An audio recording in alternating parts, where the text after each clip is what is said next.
Bupati Maros Haidirsyah membuka pelantikan pengukuhan dan seminar unit kegiatan mahasiswa kewirausahaan Universitas Muslim Maros.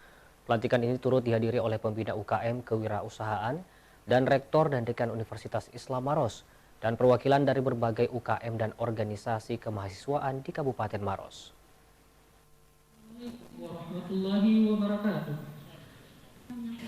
Bupati Maros Haidirsyah membuka pelantikan pengukuhan dan seminar unit kegiatan mahasiswa UKM Kewirausahaan Universitas Muslim Maros di Baruga kantor Bupati Maros Selasa 21 September 2021.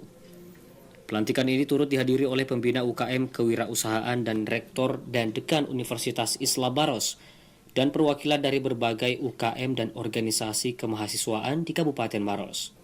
Kegiatan ini mengusung tema Strategi Kewirausahaan di Tengah Pandemi COVID-19.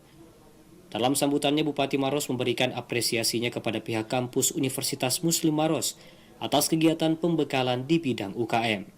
Haidir mengungkapkan, UKM kewirausahaan bertujuan menjadi wadah bagi mahasiswa yang ingin mengembangkan potensinya dalam berwirausaha dan menjadi entrepreneur.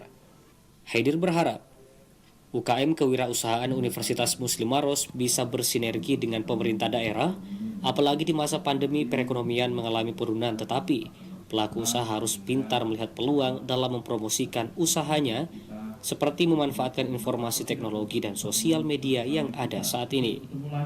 Juga memang di tengah pandemi COVID-19 ini, ya para pengusaha-pengusaha kita, UKM kita sudah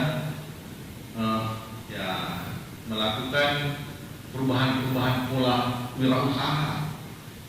Ya, kalau dulu kebanyakan kita belanja lewat offline di pasar semua. Sekarang sudah sifatnya online. Ya, saya pernah ke beberapa maskapai penerbangan. Saat ini, pihak pemerintah Kabupaten Maros memberikan perhatian yang besar kepada sektor UKM, salah satunya dengan menghadirkan sentra pembuatan kemasan makanan dan pemberian modal bantuan usaha. Sementara itu, pelantikan dan pengukuhan ini dirangkaikan pula dengan seminar kewirausahaan yang diikuti oleh peserta melalui Zoom meeting. Dari Kabupaten Maros, Wibowo Wardoyo, Selebes TV. Baik dan